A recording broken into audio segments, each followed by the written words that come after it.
गणेश देवा। माता जाकी पार्वती पिता महादेवा। नमस्कार, वाव न्यानीमध्ये तुमचं स्वागत आहे। आज मी तुम्हाला दाखवणार आहे भगवान शंकराला प्रिय असणारे चुरमा लाडू। तर त्यासाठी लागणारे साहित्य आहे 2 वाटी कणिक, 4 चमचे बारीक रवा घेतलेला आहे, तूप घेतलेला आहे साजूक, हा गूळ घेतला 1 वाटी आणि ड्रायफ्रूट्स आपल्या आवडीप्रमाणे घ्यायचे। हे बदामाचे काप, काजूचे, हे किसमिस आणि हे बी आहे मगज, आणि त्या वेलची आणि जायफळाची पूड, ही खसखस घेतले 2 चमचे आणि पाणी घेतले हे गरम कोमट करून असं, आणि मीठ चिमूटभर। हे सगळं मी आता मीठ त्या ह्याच्यामध्ये टाकते कणकेत, आणि 5 चमचे तूप टाकते।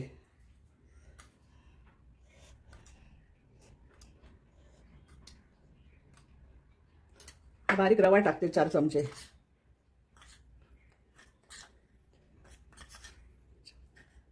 आणि हे आता मी सगळं मिक्स करून घेते, त्याला चोळून घेते चांगलं तूप, आणि मग कोमट पाण्यामध्ये मळून तो गोळा घेते। त्यामुळे हे सगळं मी आता बाजूला करते आणि परातीत घेते। आता आपण हे ह्याच्यामध्ये तूप आणि रवा टाकलेला आहे ते आपण पूर्ण ह्याला मिसळून घेऊया। हे बघा अशी मुठकी वाळली पाहिजे। गरम पाणी टाकून हे पीठ मळून घेऊया।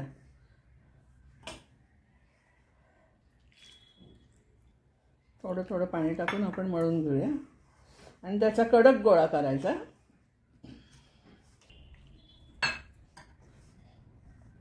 आपलं हे पीठ तयार झालेलं आहे, घट्ट असं मळून घेतले मी।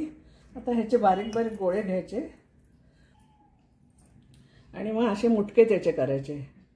हे बघा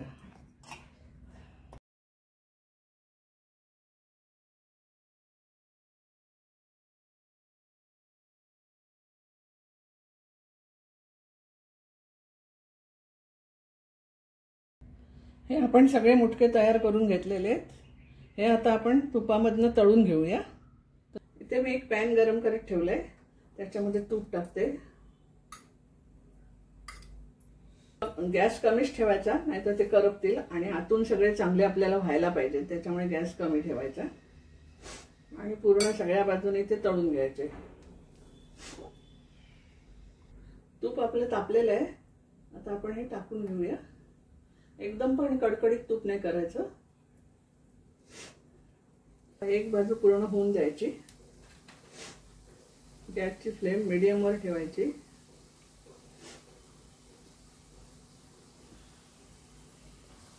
आता आपण उलटून बघूया सगळे। आता आपण परत उलटून घेऊया, ते आपण काढून घेऊया।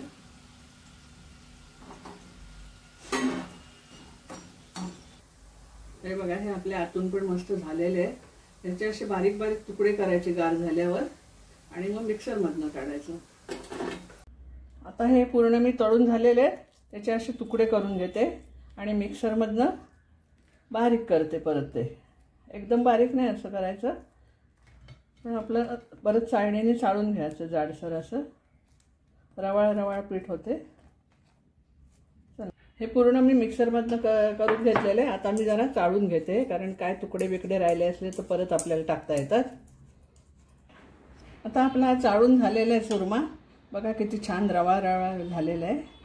आता आपण थोडा पाक करूया आणि आपले ड्रायफ्रूट्स पण तळायचे राहिलेत, ते सगळं आता करून घेऊया आणि मग लाडू वळू।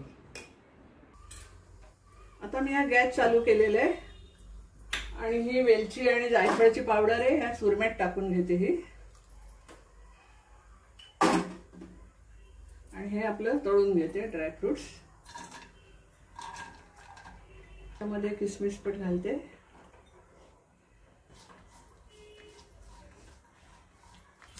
आता मी मगच टाकते, कारण ते आधी टाकलं असतं तर करपलं असतं, म्हणून मी आता टाकते ते,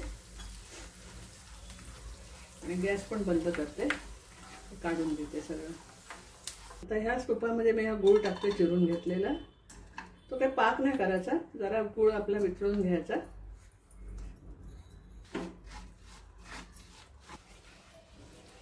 ड्रायफ्रूट्स टाकलेले आहेत मी, ते मिक्स करून घेते। मग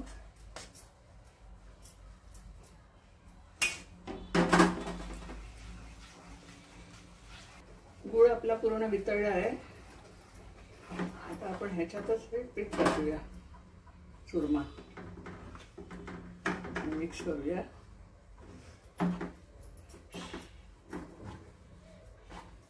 ह्या ताटात मी आता खसखस टाकून घेतलेले, म्हणजे आपला लाडू वळला का त्याच्यामध्ये ठेवायचा, त्याला खसखस लागेल. आणि आता आपण लाडू वळायला घेऊया. आपल्याला किती साईज पाहिजे तशी घ्यायची. बघा तूप बीप अगदी भरपूर झालेलं आहे. चला तर मंडळींनो, सुरमा लाडू कसे तयार झाले ते बघा. हा माझा तुम्हाला व्हिडिओ आवडला असेलच अशी मी आशा करते. आणि त्यासाठी तुम्ही लाईक करा, शेअर करा आणि सबस्क्राईब करा. तोपर्यंत धन्यवाद.